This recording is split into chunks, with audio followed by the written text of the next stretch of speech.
Hola gente, estoy aquí temblando mientras escribo esto. Nunca pensé que mi vida se convertiría en una pesadilla tan rápido, pero necesito desahogarme sobre lo que pasó hoy. Sé que lo que hice no estuvo bien y lo estoy pagando caro, pero lo que viví en este día fue más allá de lo que podría haber imaginado. Les voy a contar todo, desde el principio del día, porque hasta ahora no puedo creer lo que ocurrió. Vivo en una ciudad pequeña, en un apartamento sencillo, y en los últimos meses empecé a hacer ventas online. Pero, para ser honesta, eran estafas. Anunciaba productos de Pascua como huevos artesanales y cestas. Recibía el dinero y nunca entregaba. Era plata fácil, y pensé que nadie me iba a descubrir. Esta mañana me desperté con el celular explotando de notificaciones. No, era nada nuevo. Siempre había gente cobrándome las entregas, mandando mensajes enojados, pero esta vez era diferente. Alguien publicó en Twitter una captura con mi dirección completa, mi nombre y hasta una foto mía que ni sabía que existía en Internet.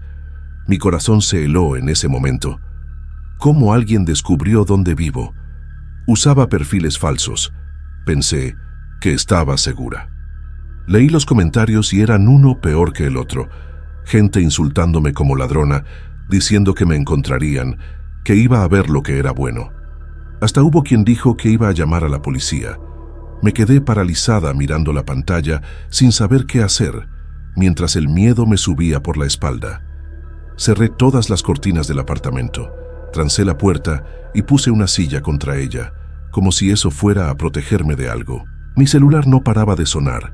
Mensajes de números desconocidos, algunos solo insultándome, otros diciendo que sabían dónde estaba y que vendrían por mí. Estaba sola en casa, mis padres viven lejos, y no tenía a nadie a quien pedir ayuda. Lo peor es que sabía que había actuado mal, pero nunca imaginé que llegaría a este punto. Empecé a sentir un nudo en el pecho, como si no pudiera respirar bien. Miraba por la rendija de la cortina de vez en cuando, pensando que vería a alguien en la calle observándome. El silencio del apartamento parecía gritar en mis oídos. Alrededor del mediodía escuché un ruido en la puerta. No era un golpe, era más como si alguien estuviera moviendo el picaporte, intentando abrir. Mi corazón casi se me sale por la boca. Fui de puntillas hasta la puerta y miré por la mirilla, pero no había nadie. Sin embargo, juro que escuché un susurro, como si alguien hablara abajo del otro lado, pero no pude entender qué era. Me quedé pegada ahí sin moverme, rezando para que fuera solo mi imaginación. Mi apartamento está en el segundo piso. No es fácil que alguien entre, pero estaba aterrorizada. Agarré un cuchillo en la cocina, solo por seguridad, y me senté en un rincón de la sala, lejos de la puerta. Cada ruidito parecía una amenaza. Hasta el sonido del viento en la ventana me ponía los pelos de punta. No pasó mucho tiempo, y el celular sonó otra vez, pero esta vez era un número fijo. Atendí con la mano temblando, pensando que podría ser alguien de la familia, pero era una voz de hombre, seria, diciendo que era de la comisaría y que necesitaba presentarme para dar explicaciones. Sabía mi nombre, sabía de las estafas. Dijo que varias personas habían hecho denuncias contra mí. Colgué el teléfono en ese momento. No pude ni responder. La policía viniendo por mí. ¿Esto era real? Mi mundo se derrumbó ahí. Empecé a llorar, sin saber si era miedo, culpa o desesperación. Solo quería que el día terminara, que todo esto fuera una pesadilla. Mientras estaba ahí tratando de calmarme, vi una notificación nueva. Era un grupo de WhatsApp que no conocía, con varias personas que nunca había visto en mi vida. Alguien me había agregado, y la conversación era solo sobre mí. Había capturas de mis anuncios, mensajes que envié a las víctimas, y hasta una lista con el valor que cada uno perdió. Había gente planeando venir a mi edificio, diciendo que iba a cobrarme a la fuerza. Salí del grupo de inmediato, pero el daño ya estaba hecho. Mi nombre estaba por todos lados, mi cara expuesta, y sabía que no iba a tener cómo escapar de esto. El miedo de que alguien apareciera en mi puerta era insoportable. Sentía como si me estuvieran cazando. Intenté llamar a un amigo, pero ni siquiera contestó. Creo que todos ya sabían lo que había hecho y no querían involucrarse. Me quedé sols, caminando de un lado a otro en el apartamento, con el cuchillo todavía en la mano. Cada coche que pasaba en la calle pensaba que era alguien viniendo por mí. Hubo un momento en que escuché voces afuera, en el pasillo del edificio, y tuve tanto miedo que me escondí en el baño, trancando la puerta. No sé si realmente alguien estaba hablando de mí, o solo era paranoia, pero mis nervios estaban a flor de piel. Mi reflejo en el espejo parecía de otra persona, pálida, con ojeras, como si hubiera envejecido 10 años en pocas horas. Ya eran como las 3 de la tarde cuando escuché un sonido fuerte viniendo de la ventana de la sala. Parecía que alguien estaba tirando algo al vidrio, como piedritas. Corrí a ver, pero no había nadie en la calle, solo el sonido continuaba, como si estuvieran tratando de llamar mi atención. Mi corazón estaba acelerado, y no sabía si era mejor ignorarlo o gritar pidiendo ayuda. Decidí quedarme callada, pero el sonido no paraba, era rítmico, como si alguien supiera que estaba ahí dentro. Cerré la ventana con fuerza, pero mis dedos temblaban tanto que casi no pude. Me sentía acorralada, como una rata en una trampa sin tener a dónde correr. Solo quería que alguien me ayudara, pero ¿quién querría ayudar a alguien como yo después de todo lo que hice? Ya había pasado un tiempo desde el ruido en la ventana, pero yo seguía con el corazón en la mano. Decidí revisar el celular otra vez, aunque sabía que no habría nada bueno. Había más mensajes, ahora con amenazas más fuertes. Una persona escribió que sabía en qué piso estaba mi apartamento y que iba a subir a hablar conmigo. Mi estómago se revolvió en ese momento. ¿Cómo alguien sabía hasta el piso? Empecé a imaginar un montón de cosas, como que alguien del edificio me conocía y pasó la información. Apagué el celular y lo tiré en el sofá, como si eso fuera a protegerme de alguna forma. Pero el silencio de la casa era peor. Sentía como si estuviera esperando el próximo golpe, sin saber de dónde vendría. Intenté distraerme. Encendí la tele muy bajito, solo para tener algún sonido que no fuera mi respiración agitada. Pero ni eso ayudaba, porque no podía dejar de mirar la puerta y las ventanas. De repente, escuché un ruido en el pasillo otra vez, esta vez más fuerte, como si alguien hubiera pateado algo. Todo mi cuerpo se congeló. Fui hasta la puerta despacito, con el cuchillo en la mano, y miré por la mirilla. No vi nada, pero el sonido de pasos estaba ahí, yendo y viniendo, como si alguien estuviera caminando a propósito para asustarme. Me quedé callada, sin ni siquiera respirar bien, esperando que la persona se fuera. El miedo era tanto que mis piernas estaban débiles, casi no me sostenían. Después de unos minutos el ruido paró, pero no pude relajarme. Me senté en el suelo, apoyada contra la pared, pensando en qué iba a hacer. Sabía que no podía escapar. Mi nombre estaba expuesto. La policía estaba detrás de mí, y esas personas en internet parecían listas para hacer justicia con sus propias manos. Empecé a culparme, pensando en cómo fui tan tonta al creer que engañar a tanta gente iba a salir bien. Cada rostro que recordaba, de gente que confió en mí y perdió dinero, pesaba en mi conciencia. Pero el miedo seguía siendo mayor que la culpa, porque no sabía de qué eran capaces esas personas. Solo quería que el día terminara pronto. Alrededor de las 5 de la tarde, escuché un ruido diferente, como un coche parando frente al edificio. Miré por la rendija de la cortina y vi un coche de policía estacionado. Mi corazón latió tan fuerte que pensé que me desmayaría. ¿Habían venido por mí? Me quedé escondida, sin hacer ruido, solo observando. 2 policías bajaron del coche y empezaron a mirar hacia los pisos como si estuvieran buscando el apartamento correcto. Estaba aterrada. No sabía si correr al baño otra vez o quedarme quieta. Pensé en llamar a alguien, pero ¿quién me ayudaría? Mi vida se estaba desmoronando frente a mí y no tenía salida. Se quedaron unos minutos en la calle, hablando entre ellos, hasta que tocaron el portero eléctrico. No atendí, obviamente, pero todo mi cuerpo estaba temblando. Escuché el sonido del portero sonando otra vez, insistente, como si supieran que estaba aquí dentro. Después de un rato paró y los vi entrando al edificio. Dios mío, estaban subiendo. Entré en pánico, sin saber a dónde ir o qué hacer. Agarré algunas cosas mías, como la billetera y el celular, como si fuera a escapar, Pero, ¿a dónde? Mi apartamento parecía una jaula, y yo estaba atrapada dentro, esperando lo peor. Me quedé escuchando los pasos en el pasillo, tratando de adivinar si venían a mi puerta. Escuché voces, bajas, pero no podía entender lo que decían. Mi corazón estaba tan acelerado que parecía que iba a explotar en mi pecho. Sabía que, si me atrapaban, tendría que responder por todo lo que hice. Y solo de imaginar ir a la comisaría, ser juzgada, pasar vergüenza frente a todos, me desesperaba.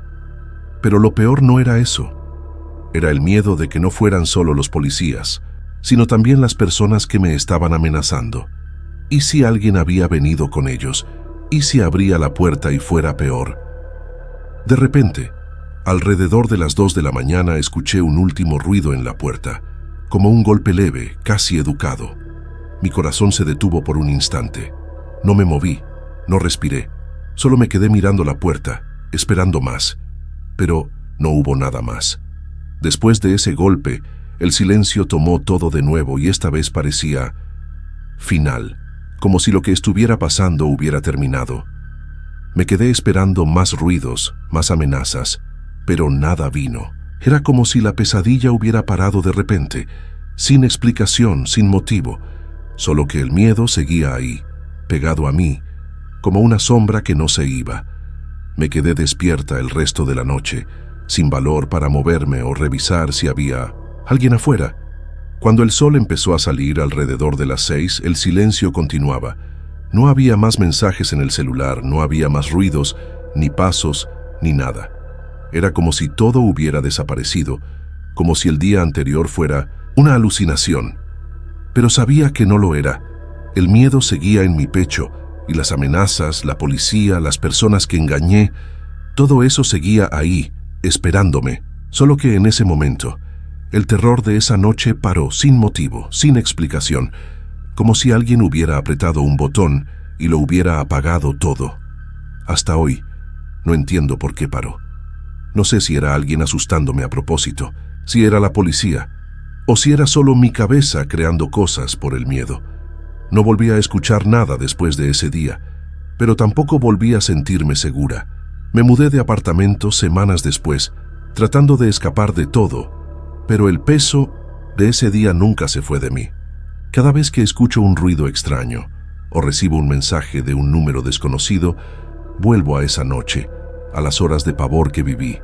No sé si era real o no, pero lo que sentí fue demasiado real y no se lo deseo a nadie. Quiero pedir disculpas a las personas que engañé. Sé que me equivoqué gravemente y estoy tratando de arreglar las cosas. Pero ese día, ese terror marcó mi vida para siempre. Escribo esto aquí porque necesito desahogarme, porque todavía tiemblo cuando pienso en eso. No espero que me perdonen. Solo quiero que entiendan que lo que viví en esa noche fue un infierno, y no puedo explicar cómo o por qué empezó, ni por qué paró. Solo sé que nunca más lo voy a olvidar, y nunca más me voy a sentir totalmente en paz, no importa dónde esté.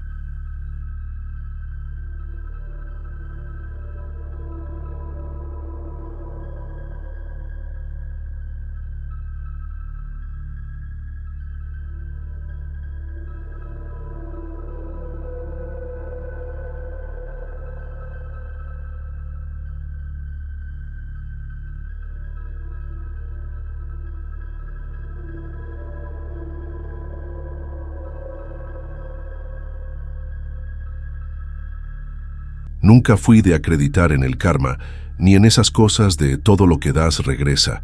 Pero después de lo que me pasó la última Semana Santa, ya no sé qué pensar. Vivo en un barrio tranquilo desde hace casi 15 años, de esos donde todos se conocen por su nombre. Pero admito que nunca he sido muy de llevarme con los demás.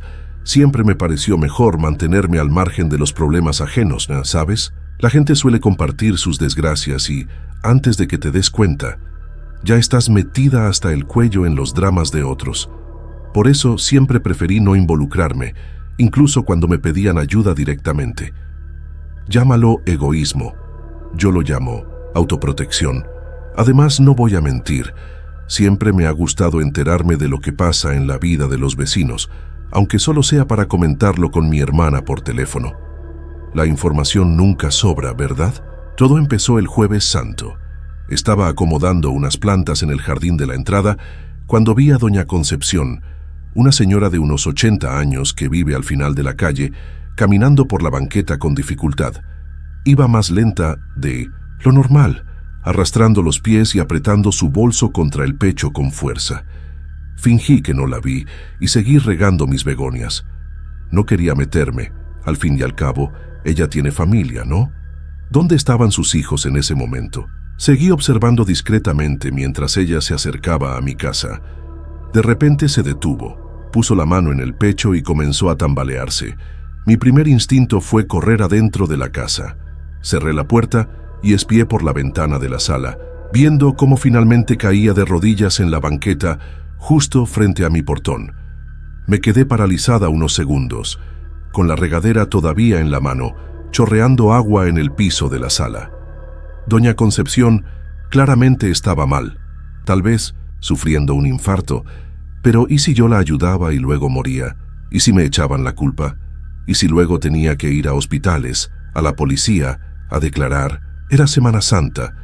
Yo tenía planes de ver mis telenovelas y hacer un pastel para el domingo de Pascua. No quería complicaciones. Decidí que alguien de la calle eventualmente la vería y la ayudaría. No tenía que ser yo. Me alejé de la ventana y puse la televisión bien fuerte para no escuchar nada de lo que estuviera pasando afuera. Intenté concentrarme en el programa de cocina que estaba pasando, pero mi corazón latía con fuerza. Después de unos 20 minutos, la curiosidad me ganó. Volví a la ventana y vi que había un pequeño alboroto frente a mi casa. El vecino de enfrente, don Antenor, estaba ayudando a doña Concepción a levantarse, mientras su esposa hablaba por teléfono, probablemente llamando a la ambulancia. Otros vecinos se acercaban para ayudar. De vez en cuando, todos miraban hacia mi casa y yo sentía el juicio en sus miradas. Sabía lo que estaban pensando. ¿Cómo? Es que no salió a ayudar. Vio todo desde la ventana y no hizo nada. ¿Pero qué podía hacer yo? No soy doctora, ni siquiera sabría cómo ayudar bien. Así estuvo mejor. Me convencí a mí misma. Al día siguiente, Viernes Santo, desperté con un dolor de cabeza horrible. Me tomé un analgésico e intenté seguir con mi rutina normal, pero no podía dejar de pensar en lo que había pasado. Supe por mensajes en el grupo del barrio en WhatsApp que doña Concepción había tenido una baja de presión y estaba bien, después de pasar unas horas en urgencias. Alguien mencionó que fue por poco y que, si no fuera por la ayuda rápida de los vecinos, pudo haber sido peor. Cada mensaje se sentía como una indirecta para mí, como si todos supieran que yo vi todo y no hice nada. Decidí salirme del grupo ese mismo día, diciéndome que no necesitaba ese tipo de drama en mi vida. El sábado amaneció nublado, combinando perfecto con mi estado de ánimo. Me sentía inquieta, como si algo malo fuera a pasar. Traté de distraerme limpiando la casa y preparando algunas cosas para el domingo, pero la sensación no se me quitaba. Por la tarde fui al súper a comprar los ingredientes para el pastel de Pascua y me encontré con la hija de doña Concepción en el pasillo de los lácteos. Me miró de una manera que me heló la sangre. No dijo nada, pero su mirada parecía que sabía exactamente lo que yo había hecho, o mejor dicho, lo que no hice. Regresé a casa aún más angustiada, con una opresión en el pecho que no supe explicar. Por la noche, como a las 10, empecé a sentir un dolor agudo en el lado derecho del abdomen. Al principio pensé que solo era indigestión por la cena, pero el dolor iba aumentando poco a poco, hasta hacerse casi insoportable. Me sudaban las manos y empecé a vomitar. Intenté tomar lo que tenía en casa, pero nada me ayudaba.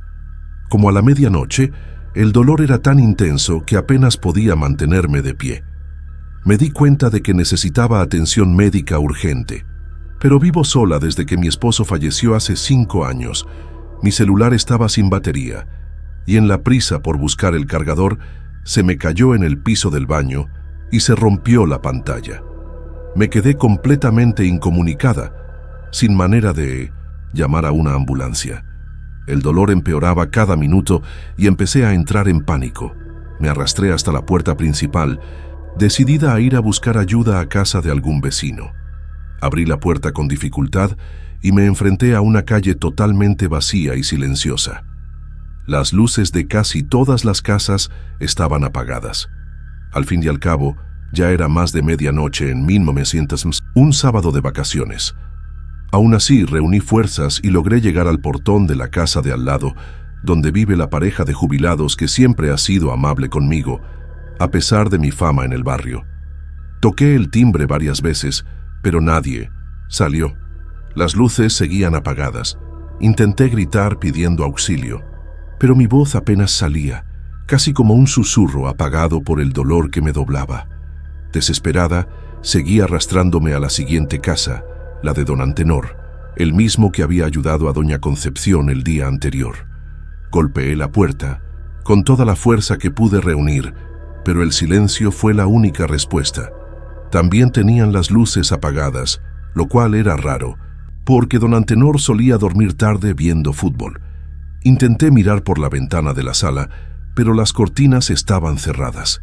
No había señales de movimiento adentro, aunque podría jurar que vi una sombra cruzar rápidamente detrás de la cortina. Me estarían ignorando a propósito. El dolor en mi abdomen me dio una punzada tan fuerte que casi caí de rodillas ahí mismo. Con mucho esfuerzo, seguí mi peregrinación por la calle, tocando cada puerta, suplicando por ayuda.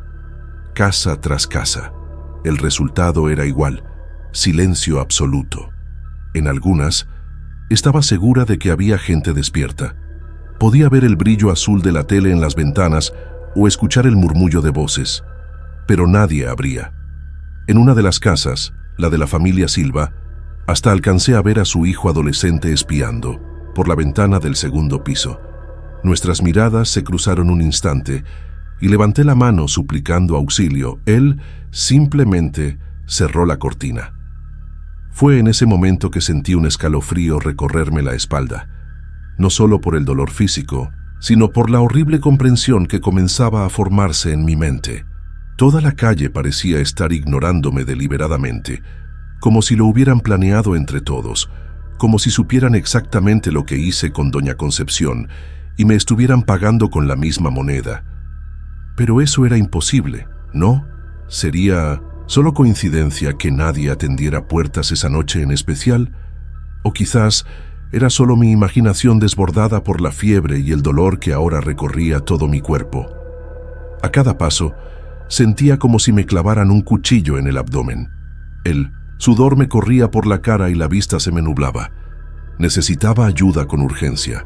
Llegué hasta la casa de doña Concepción, la última de la calle. La ironía no se me escapaba. Pedir ayuda justamente a la persona a quien me negué a socorrer. Pero a esas alturas, mi orgullo ya estaba totalmente consumido por la desesperación. Toqué la puerta con las pocas fuerzas que me quedaban. Para mi sorpresa, se prendió una luz en el interior de la casa. El corazón se me aceleró ante la esperanza de que por fin me ayudaran. Escuché pasos acercándose a la puerta y luego la voz de la hija de doña Concepción preguntando ¿quién era? Cuando respondí hubo un largo silencio. Pensé que también me ignoraría, pero entonces la puerta se abrió lentamente. La hija de doña Concepción se quedó parada en el marco, mirándome con una expresión que no supe descifrar.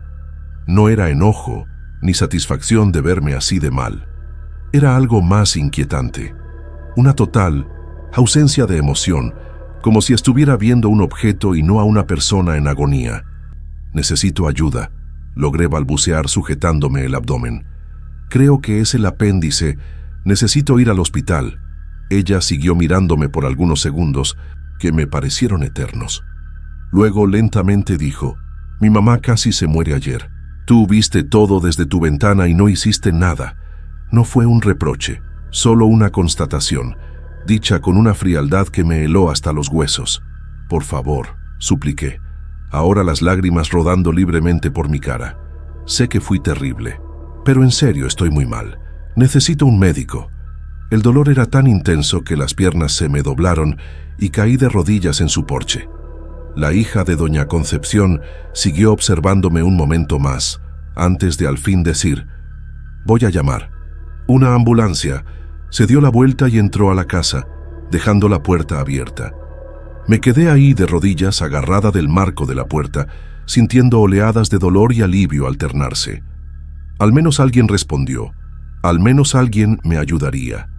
Pero el tiempo empezó a pasar y ella no regresaba. Reuní lo último de mi fuerza y me metí arrastrándome a la casa, llamándola. La sala estaba vacía.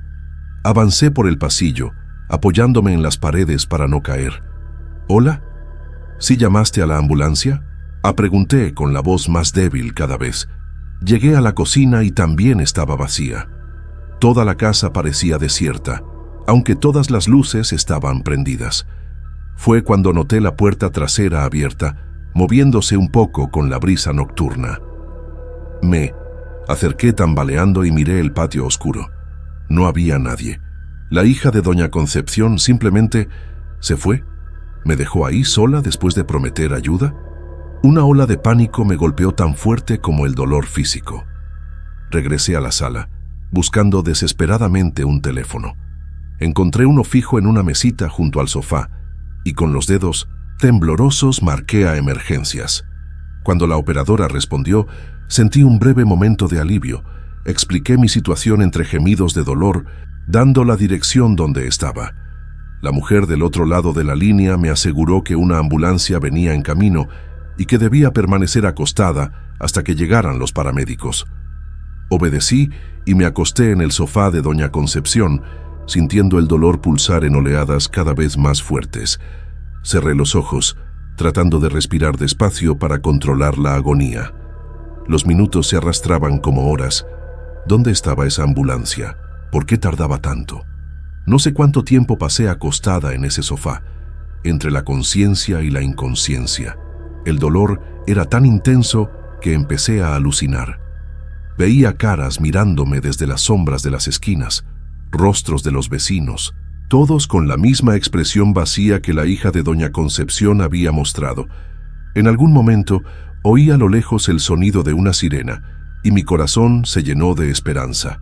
Por fin llegaba la ayuda. Intenté sentarme, pero un jalón de dolor me hizo recostarme de nuevo.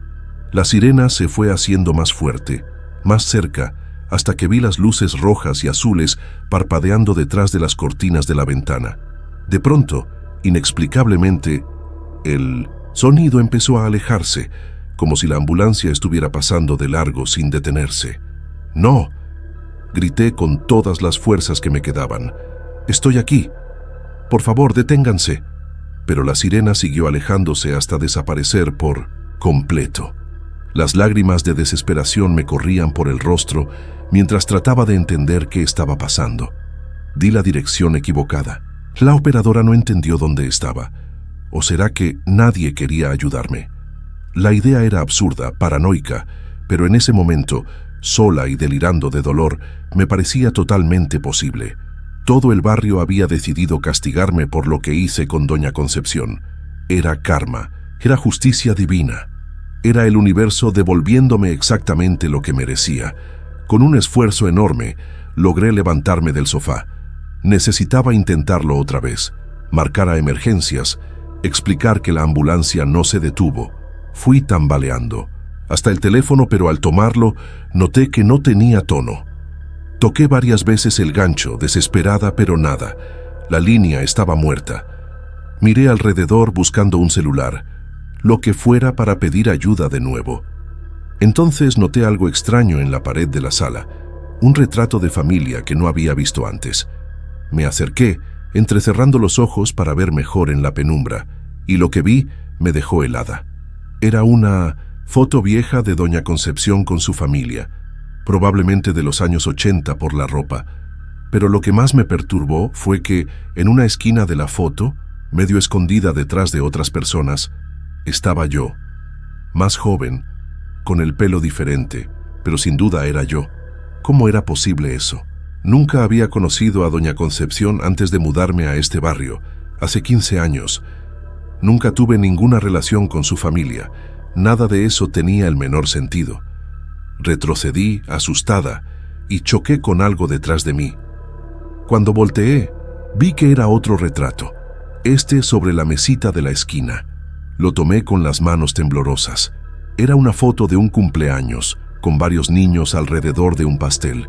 En el centro, soplando las velas, estaba yo, como de unos 10 años. A mi lado, sonriendo, estaba doña Concepción, mucho más joven, con el brazo alrededor de mis hombros, como una abuela orgullosa.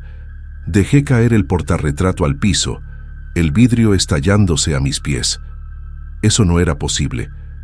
No conocía a esa gente, no estaba en esas fotos, no podía estar ahí. El dolor en mi abdomen me dio una punzada tan fuerte que caí de rodillas, justo encima de los pedazos de vidrio. Sentí los cristales cortando mi piel, pero ese dolor era insignificante comparado con la agonía que venía de adentro. Comencé a arrastrarme hacia la puerta principal, decidida a salir de esa casa que de repente parecía estar devorándome viva. Cada movimiento era una tortura, pero ahora el miedo era más fuerte que el dolor. Cuando por fin alcancé la puerta y giré la perilla, descubrí que estaba cerrada con llave. Jalé y empujé con desesperación, pero no se movía. Golpeé la puerta, gritando por ayuda, pero mi voz parecía ser absorbida por las paredes, como si la casa misma quisiera silenciarme. Me volví hacia las ventanas. Intenté abrirlas, pero todas estaban cerradas también. Era como si la casa se hubiera convertido en una prisión, manteniéndome dentro en contra de mi voluntad. El pánico se apoderó de mí por completo. Empecé a gritar y golpear las paredes, puertas y ventanas, cualquier superficie que pudiera hacer algún ruido que alguien allá afuera escuchara, pero el silencio que venía de la calle era ensordecedor. Era como si el mundo exterior hubiera dejado de existir o como si yo hubiera dejado de existir para el mundo. El dolor en mi abdomen ahora era constante, una agonía interminable que me hacía querer arrancarme los órganos con las manos. Fue entonces cuando lo escuché, un sonido suave, casi imperceptible. Al principio, viniendo del pasillo que daba a los cuartos, eran pasos. Alguien estaba en la casa conmigo. ¿Hay alguien ahí?, llamé con la voz temblando de dolor y miedo. Por favor, necesito ayuda. Los pasos continuaron, lentos y arrastrados, acercándose a la sala donde yo estaba. Retrocedí hasta topar con la pared, con los ojos fijos en la entrada del pasillo, esperando ver quién aparecería. A cada segundo que pasaba, mi corazón latía más fuerte, hasta que pensé que iba a estallar en mi pecho. Y entonces, finalmente, una figura emergió de las sombras del pasillo. Era doña Concepción, no la señora frágil que había visto caer en la banqueta 2 días antes, sino una versión más joven, quizás de unos 60, exactamente como en la foto del cumpleaños. Me miraba con una expresión serena, casi compasiva, lo cual de alguna manera era aún más aterrador que si se viera enojada. «No te acuerdas de mí, ¿verdad?», preguntó, su voz extrañamente clara y firme. «¿No recuerdas quién soy yo para ti?». Negué con la cabeza, incapaz de hablar. El dolor y el miedo me habían robado las palabras. Ella se acercó aún más, y pude sentir un olor extraño que provenía de ella. No era desagradable, pero tampoco era normal. Era como el aroma de flores secas, mezclado con algo que no lograba identificar. «Bloqueaste todo», continuó ella. «Bloqueaste los recuerdos, bloqueaste la culpa. Pero ahora es momento de recordar». «No sé de qué hablas», logré decir entre quejidos de dolor. «Nunca te conocí antes de mudarme aquí. Por favor, solo necesito un doctor». Doña Concepción sonrió, pero no era una sonrisa feliz. Era el tipo de sonrisa que se da cuando por fin se confirma algo que se sospechaba desde hace tiempo. Se sentó en la butaca frente al sofá. Sus movimientos eran demasiado fluidos para alguien de su edad. «¿Te mudaste a este barrio por casualidad?», preguntó inclinando un poco la cabeza. «De todas las calles, de todas las casas de esta ciudad, ¿justo elegiste esta por pura coincidencia?». Su voz tenía un tono hipnótico que me hacía querer escuchar más, aunque mi cuerpo se retorciera de dolor en el suelo de la sala. «La inmobiliaria me lo mostró», respondí, sintiendo que cada palabra era un esfuerzo increíble. Me gustó la casa, el precio, los vecinos. Mi voz se apagó cuando una nueva oleada de dolor me atravesó. Doña Concepción siguió mirándome con esos ojos que parecían ver a través de mí. «¿No te parece raro?», continuó, «que nunca te hayas preguntado por qué te sientes tan incómoda cerca de mí? ¿Por qué evitas mirarme a los ojos? ¿Por qué sientes esa punzada de culpa cada vez que me ves pasar por la calle?». Sus palabras me pegaron como golpes físicos. Era verdad. Siempre sentía algo raro con ella, algo que iba más allá de mi costumbre general de evitar a los vecinos. Era como si, en el fondo, supiera que había algo mal, algo sin resolver entre nosotras. El dolor en mi abdomen parecía extenderse, subía por mi pecho haciéndome difícil respirar. Comencé a jadear, buscando aire que parecía más y más escaso. ¿Qué quieres de mí?», ya pregunté entre respiraciones entrecortadas. Doña Concepción se levantó de la butaca y se acercó, agachándose a mi lado con una agilidad imposible para alguien de su edad. Su rostro estaba tan cerca del mío que pude ver detalles que nunca antes había notado: pequeñas cicatrices en las sienes, un ligero tono amarillento en los ojos, una mancha oscura casi imperceptible en la línea del cabello. «No quiero nada de ti», respondió, su voz ahora casi un susurro. «Solo quiero que recuerdes, que enfrentes lo que hiciste». En ese instante, algo muy raro comenzó a suceder. Las paredes de la sala parecían moverse, ondular como si estuvieran hechas de agua. Las luces parpadeaban, creando sombras que bailaban a nuestro alrededor. El suelo debajo de mí parecía hundirse, jalándome hacia abajo. Cerré los ojos con fuerza, tratando de apartar esas alucinaciones, pero cuando los abrí de nuevo, ya no estaba en la sala de Doña Concepción. Estaba en otro lugar, otro tiempo. Era un cuarto de hospital, con paredes de color verde pálido y el característico olor a desinfectante. Estaba sentada en una silla junto a una cama, donde una mujer mayor yacía conectada a varios tubos y monitores. Con un sobresalto, reconocí que la mujer en la cama era Doña Concepción, mucho más vieja y frágil de lo que jamás la había visto. Miré mis propias manos y vi que también eran diferentes. Más jóvenes, sin las manchas de la edad que ahora las marcaban.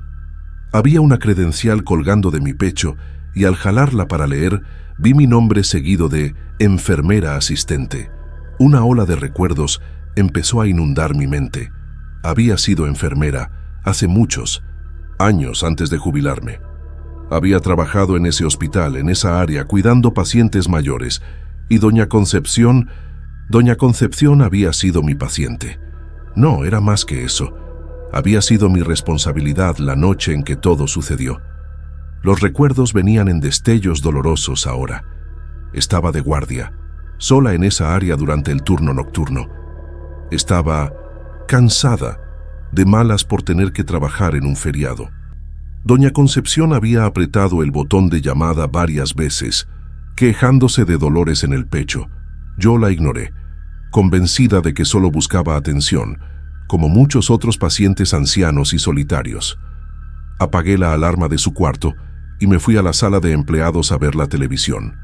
Cuando finalmente regresé para verla horas después, ya estaba en paro cardíaco. Intenté reanimarla, llamé al equipo de emergencia, pero ya era demasiado tarde. Doña Concepción había muerto sola, sufriendo, mientras yo ignoraba sus llamados de ayuda. La culpa fue instantánea y aplastante. Para proteger mi trabajo y mi reputación, falsifiqué los registros médicos, diciendo que había revisado a la paciente frecuentemente y que el paro fue repentino e impredecible. Nadie lo cuestionó. Al final, esas cosas pasan, especialmente con pacientes de edad avanzada. Pero yo sabía la verdad. Sabía que pude haberle salvado la vida si simplemente hubiera hecho mi trabajo. La culpa me consumía por dentro, volviéndome una persona amargada y aislada.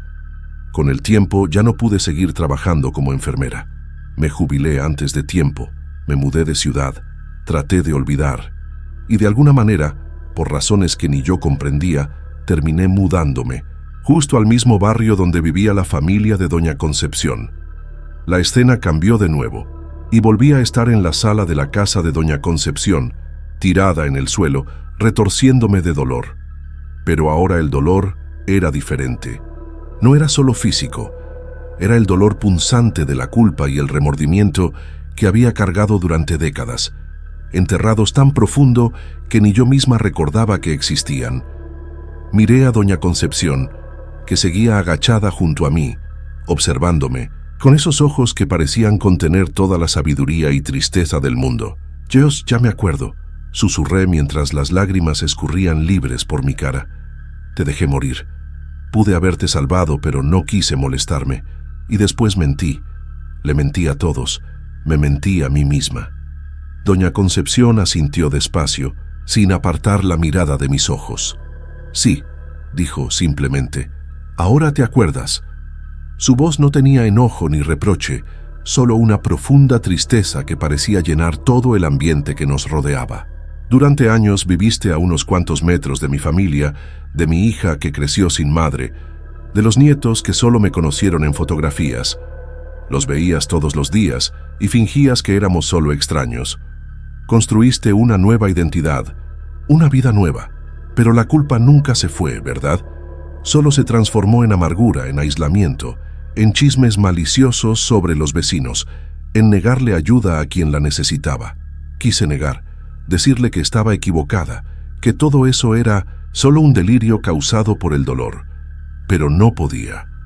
Cada palabra suya tenía el eco de una verdad que yo había pasado décadas enterrando. ¿Cómo es que estás aquí?», pregunté, la voz apenas audible. «Tú moriste esa noche». «Yo lo vi». Doña Concepción sonrió otra vez, esa misma sonrisa enigmática que no llegaba a los ojos. «Estoy aquí porque necesitas que esté», respondió. «Porque finalmente llegó el momento de saldar cuentas con tu pasado. ¿Crees que fue coincidencia que yo desmayara justo frente a tu banqueta en Semana Santa? ¿Crees que es casualidad que empezaras a sentir ese dolor esta noche, justo cuando todos los vecinos parecían haber desaparecido?» El dolor en mi abdomen me dio una punzada tan fuerte que arqueé la espalda gritando. Sentí como si algo se rompiera dentro de mí, como si mi cuerpo se estuviera deshaciendo por dentro. «¿Me estoy muriendo?», pregunté entre sollozos de dolor. Doña Concepción puso la mano sobre la mía y su toque era sorprendentemente cálido y sólido, para alguien que yo ahora sabía que no era real, o al menos no en el sentido convencional. «Todos estamos muriendo desde el momento en que nacemos», respondió ella. «Pero no, aún no es tu momento. Tienes mucho que reparar antes de eso». Se levantó y extendió la mano hacia mí. «Ven, quiero mostrarte algo». Con un esfuerzo enorme, logré tomar su mano y ponerme de pie. Para mi sorpresa, el dolor disminuyó al instante. No se fue por completo, pero bajó a un nivel soportable. Doña Concepción me guió por el pasillo hasta una puerta que no había notado antes. Cuando la abrió, una luz blanca e intensa emanó del otro lado, tan brillante que tuve que cubrir mis ojos. «¿Qué es eso?», pregunté, dudosa. «¿A dónde lleva?». Ella apretó mi mano suavemente. «Al lugar donde necesitas ir ahora», respondió. «Al lugar donde podrás ver toda la verdad». Di un paso atrás, renuente. «Tengo miedo», admití. Doña Concepción asintió. «Es natural tener miedo a lo desconocido, pero a veces debemos enfrentar nuestros miedos para encontrar redención». Respiré hondo y aún de la mano de doña Concepción, crucé la puerta de luz. Por un momento, una sensación de ligereza me envolvió como si flotara. Luego la luz empezó a bajar y me vi en un lugar familiar, el hospital donde había trabajado hace décadas. Pero no estaba en un cuarto cualquiera. Estaba en la capilla del hospital, donde un ataúd abierto estaba al centro, rodeado de arreglos florales. Había un pequeño grupo de gente reunida, todos vestidos de negro, algunos llorando en silencio. Con un sobresalto, reconocí a la hija, de doña Concepción, mucho más joven, siendo consolada por familiares. Y en el ataúd estaba doña Concepción, su cuerpo inmóvil, su rostro sereno en la muerte. «Este fue mi funeral», dijo doña Concepción a mi lado. «Tú no viniste, por supuesto. Estabas demasiado ocupada tratando de convencerte de que no habías hecho nada mal. Sentí las lágrimas bajar por mi rostro mientras observaba la escena. «Lo siento», susurré. «De verdad, lo siento». Pero doña Concepción negó con la cabeza. «Las palabras son fáciles», dijo, «especialmente cuando se dicen a un fantasma, décadas después del hecho. Lo que importa son las acciones». Hizo un gesto con la mano y la escena cambió. Ahora estábamos en una sala que no reconocía, donde la hija de doña Concepción, todavía joven, lloraba sola, abrazando una foto de su madre. «Mi hija sufrió mucho con mi partida», continuó doña Concepción. «Yo era todo lo que ella tenía. Su papá murió años antes y ella tuvo que dejar la universidad para cuidarme cuando enfermé. Después de que me fui, se quedó completamente sola en el mundo».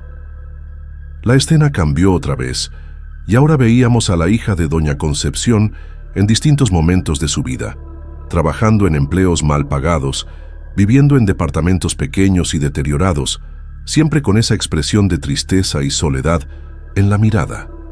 «Ella nunca se casó, nunca tuvo hijos», explicó doña Concepción. «El dolor de mi pérdida la marcó profundamente. Si yo hubiera vivido unos años más, como debió suceder si tú hubieras hecho tu trabajo esa noche, todo podría haber sido diferente. Ella pudo haber terminado sus estudios, formado una carrera, construido una familia, pero su vida se interrumpió junto con la mía. Cada palabra era como una daga girando en mi pecho. La culpa que había enterrado por tanto tiempo ahora emergía con toda su fuerza, ahogándome con su peso. «¿Por qué me estás mostrando esto ahora?», pregunté, la voz quebrada por el llanto. «¿Por qué esperar tantos años?». Doña Concepción se volvió hacia mí, sus ojos ahora brillando con una intensidad sobrenatural. «Porque nunca estuviste lista para ver. Porque construiste capa tras capa de negación alrededor de tu corazón.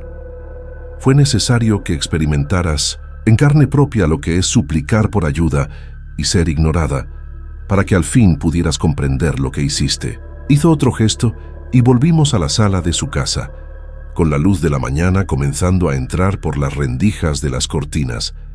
Me di cuenta de que habíamos pasado toda la noche en esa travesía surrealista a través del tiempo y de la memoria. El dolor en mi abdomen se había reducido a una punzada sorda, casi olvidada frente al torbellino emocional que me devoraba. Doña Concepción me guió hasta el sofá y se sentó a mi lado. «¿Qué pasa ahora?», sí pregunté, sintiéndome completamente agotada, como si hubiera vivido varias vidas en una sola noche.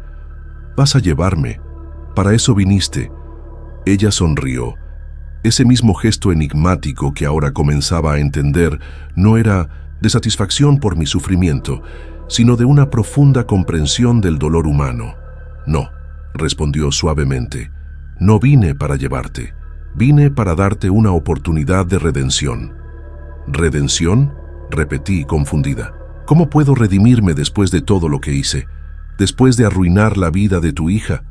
Después de todos estos años viviendo una mentira?» Doña Concepción tomó mis manos entre las suyas y su toque era sorprendentemente reconfortante. «La vida está hecha de elecciones», dijo ella.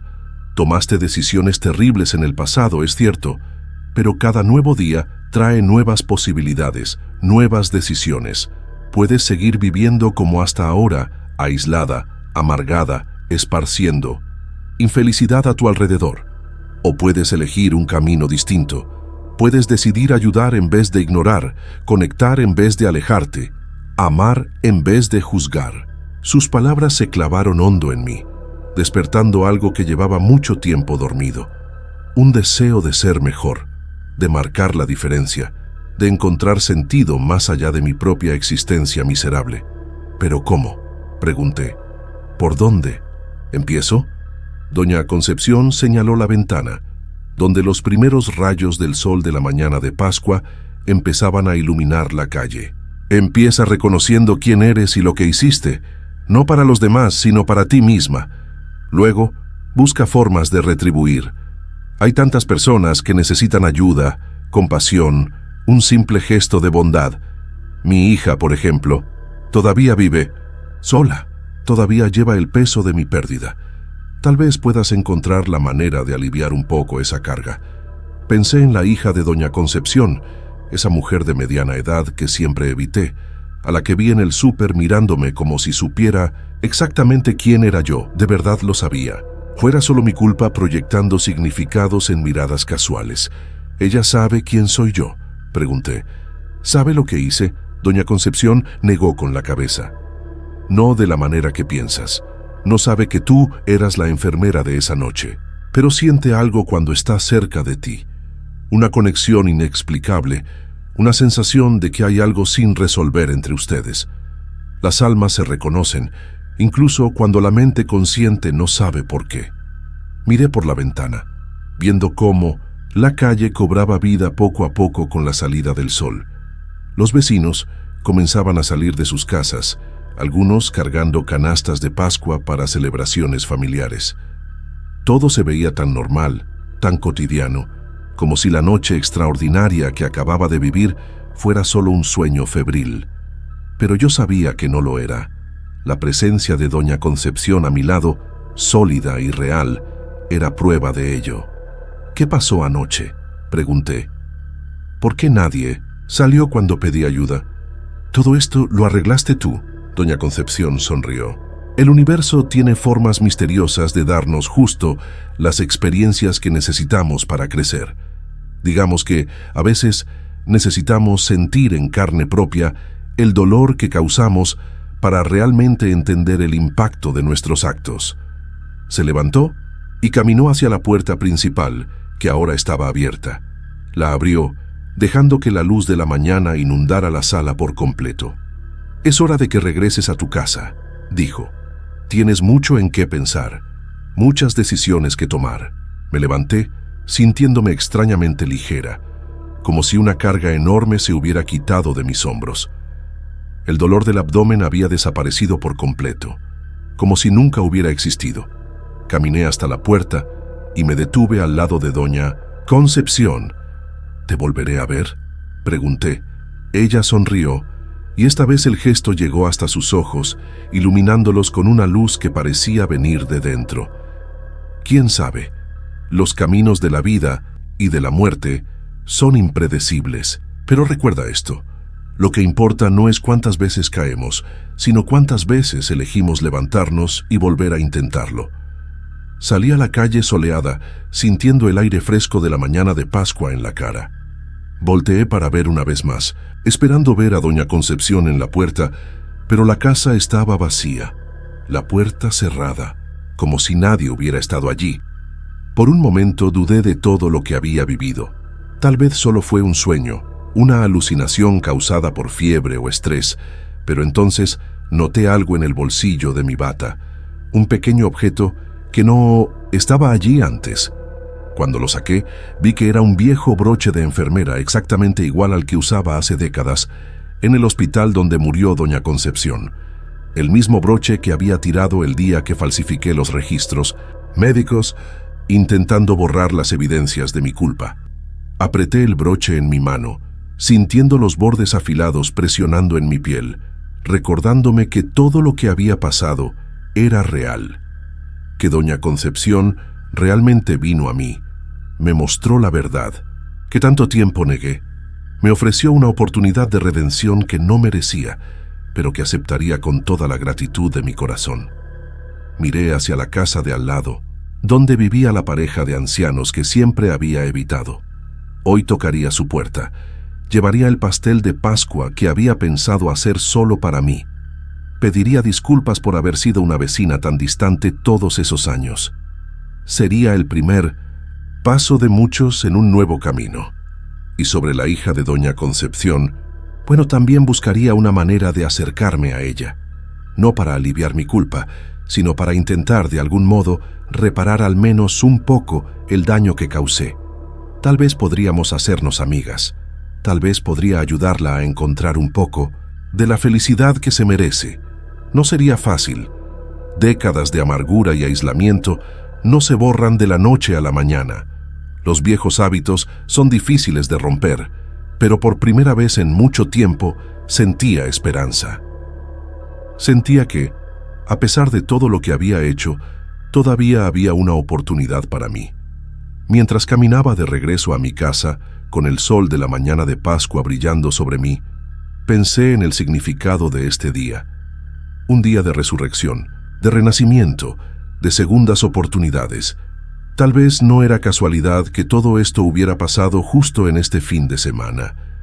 Quizá el universo, o Dios, o cualquier otra fuerza superior que rija nuestras vidas, eligió este momento en específico para despertarme de la larga pesadilla que yo misma construí, para mostrarme que nunca es demasiado tarde para cambiar, para hacer el bien, para elegir la luz en lugar de la oscuridad.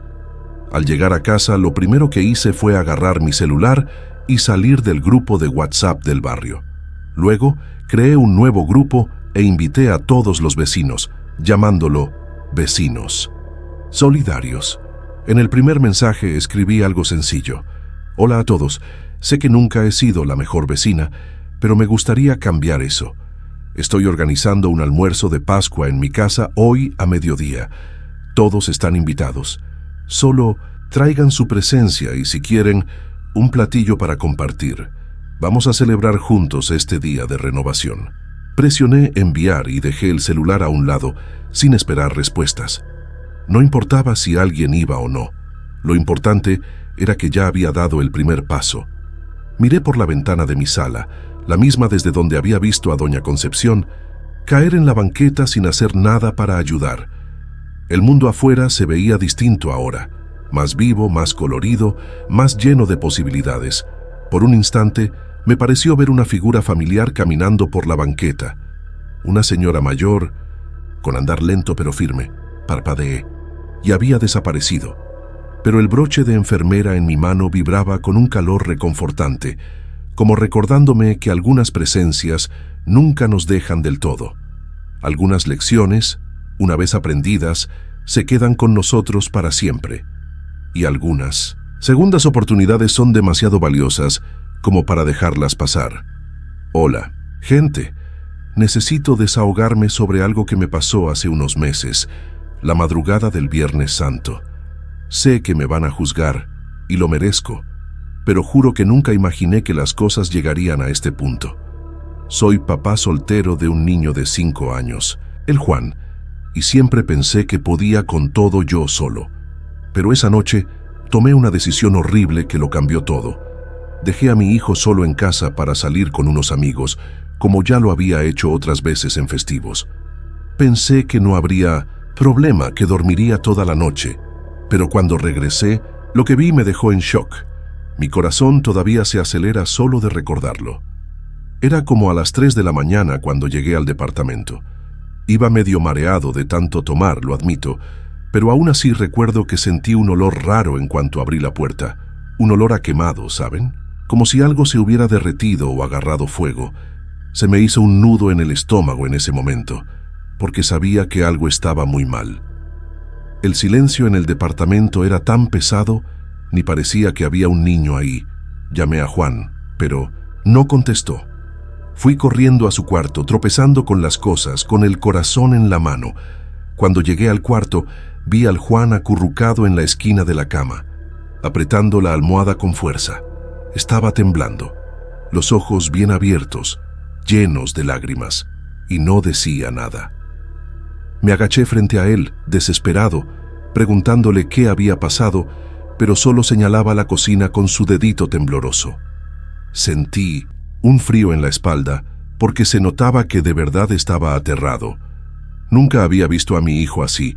Parecía que había visto un monstruo o algo peor. Se me apretó tanto el pecho que casi no podía respirar. Fui a la cocina con las piernas, temblando, todavía sin entender qué estaba pasando. Cuando prendí la luz vi el desastre. Una olla en el suelo, pedazos de plástico derretido encima de la estufa y manchas negras de humo en la pared. Había un olor fuerte a quemado mezclado con algo químico que no supe identificar. Era obvio que algo se había incendiado ahí, pero gracias a Dios no parecía haberse extendido mucho. Aún así, ver eso me congeló. ¿Cómo había pasado esto? ¿Cómo mi hijo estaba solo en medio de algo así?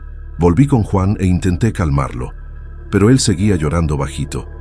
Por fin pudo hablar con la voz entrecortada, que se despertó con un ruido fuerte y vio chispas saliendo de una esquina de la cocina. Dijo que le dio miedo ir. Entonces corrió a su cuarto y se escondió bajo la cobija. Dios mío, escuchar eso fue como recibir un golpe en el estómago.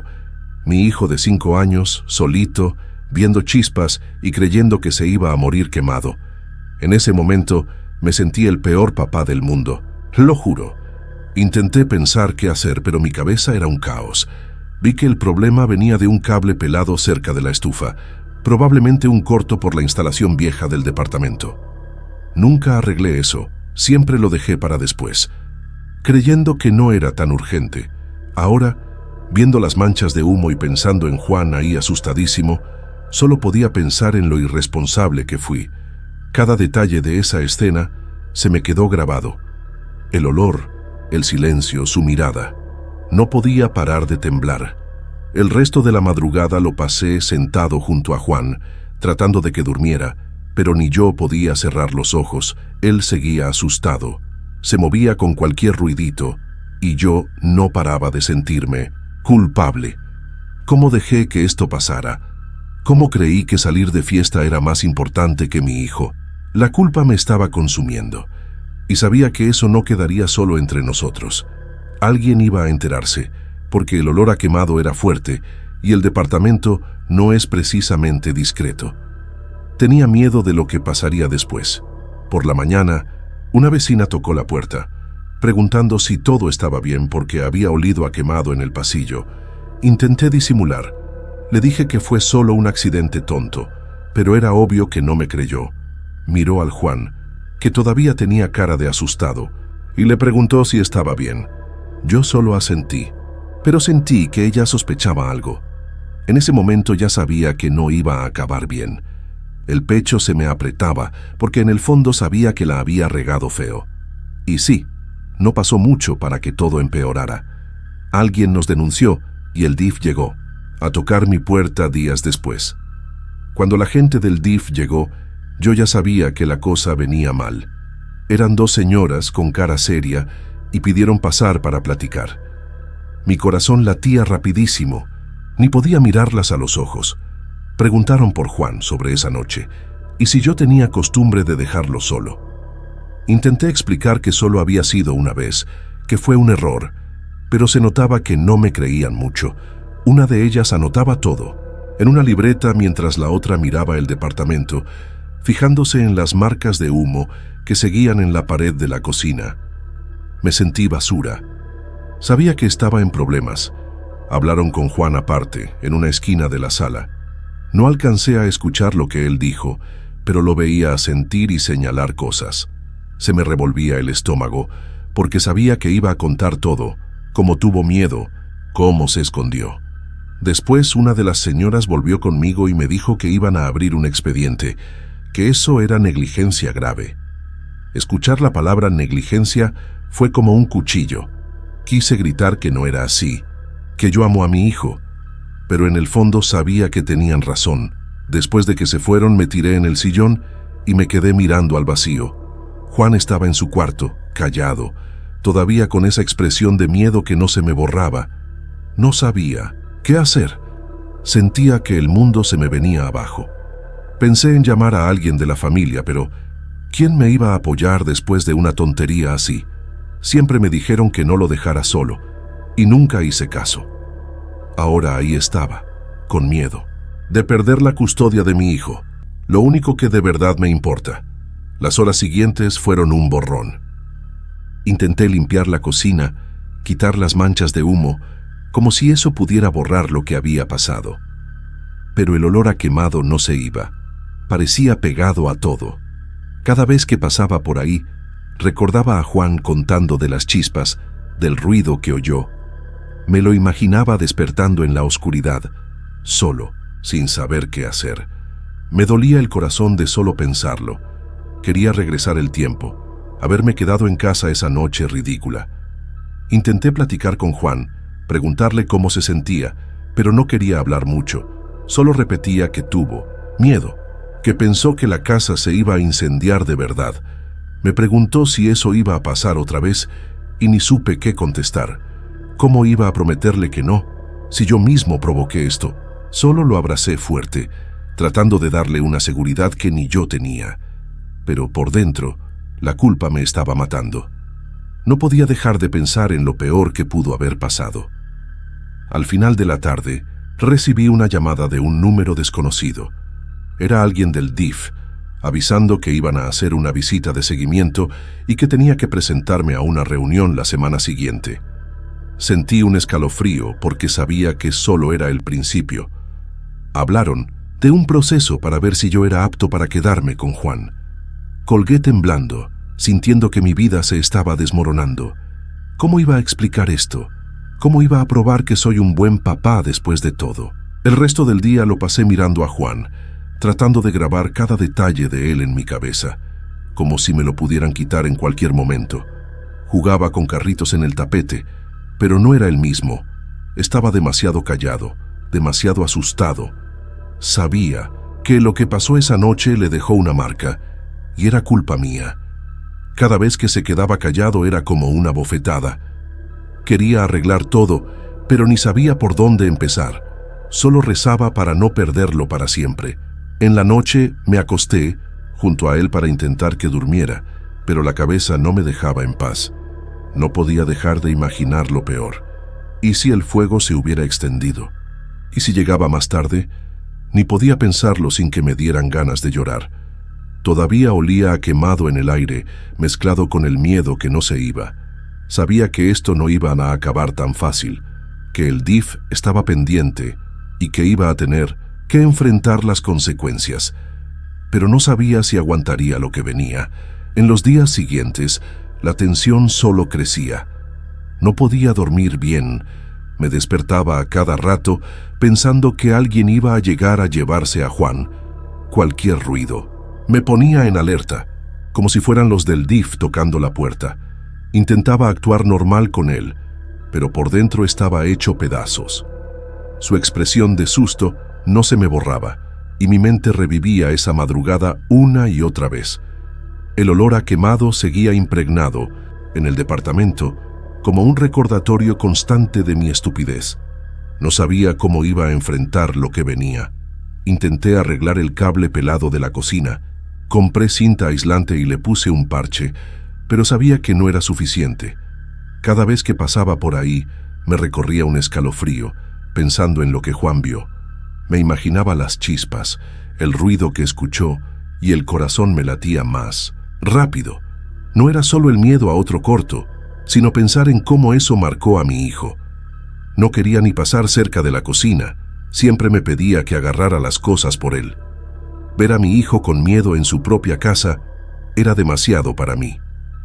Esa semana, antes de la reunión con el DIF, vino una trabajadora social a casa. Fue amable, pero se notaba que estaba analizando cada rincón y cada palabra mía. Me preguntó sobre mi rutina, si trabajaba, si alguien me ayudaba a cuidar a Juan. Intenté responder, bien, pero estaba nervioso, tartamudeando. Se fijó en las manchas de humo que seguían en la pared y me preguntó qué había pasado. Cuando le conté, sentí que me juzgaba con la mirada, aunque no dijera nada. El pecho se me hizo nudo en ese momento. Ella volvió a platicar con Juan a solas, y esta vez escuché que hablaba bajito sobre el fuego y cuánto miedo tuvo. Oírlo decir eso de nuevo fue como otro golpe. Quise entrar a abrazarlo, decirle que todo estaba bien, pero no podía. Cuando terminó, me dijo que el trauma de Juan era muy visible, que necesitaba atención. Oír la palabra trauma fue duro, porque yo sabía que era mi culpa. Me sentí un monstruo, un padre que la regó feo. Después de la visita, me quedé solo con mis pensamientos y ninguno era bueno. Veía a Juan jugando en la sala, pero parecía que siempre estaba lejos, como si una parte de él siguiera atrapada en esa noche. Quería saber qué estaba pensando, pero no sabía ni cómo preguntar sin empeorar todo. Solo pensaba que si perdía la custodia, nunca me lo perdonaría. Él es todo para mí, aunque yo haya sido un idiota. La culpa me estaba asfixiando y no veía salida. El día de la reunión con el DIF estaba muy nervioso. Dejé a Juan con una vecina de confianza y fui al lugar que me dijeron. Al llegar, vi a otras familias, otros papás con cara de preocupación, y me sentí aún peor. Cuando dijeron mi nombre, entré a un cuarto pequeño con 3 personas detrás de una mesa. Tenían un expediente con mi nombre. Yo ya sabía que era por esa noche. El corazón me latía tan fuerte que sentía que iba a reventar. Solo quería que eso acabara pronto. En la reunión hablaron sobre el informe de la trabajadora social y sobre lo que Juan había contado. Dijeron que dejar solo a un niño tan chiquito era inaceptable, todavía más con riesgo de incendio. Preguntaron por qué no había arreglado el cable antes, por qué salí esa noche. No tenía una buena respuesta. Solo agaché la cabeza y admití que la regué feo. Una de ellas dijo que iban a revisar la custodia, que tal vez Juan necesitaba un ambiente más seguro. Escuchar eso fue como perder el aire. Casi me deshago ahí mismo. Salí de la reunión sintiendo que mi vida se acababa. Dicen que iban a seguir con el proceso, que iba a haber más visitas y quizá una decisión de juez. De camino a casa, no podía pensar en nada más que en lo irresponsable que fui. Recordaba a Juan temblando en la cama, el olor a humo, las chispas que él vio. Yo solo quería protegerlo, pero hice lo contrario. Lo recogí de la vecina y lo abracé fuerte, como si eso pudiera arreglar todo, aunque sabía que no era tan sencillo.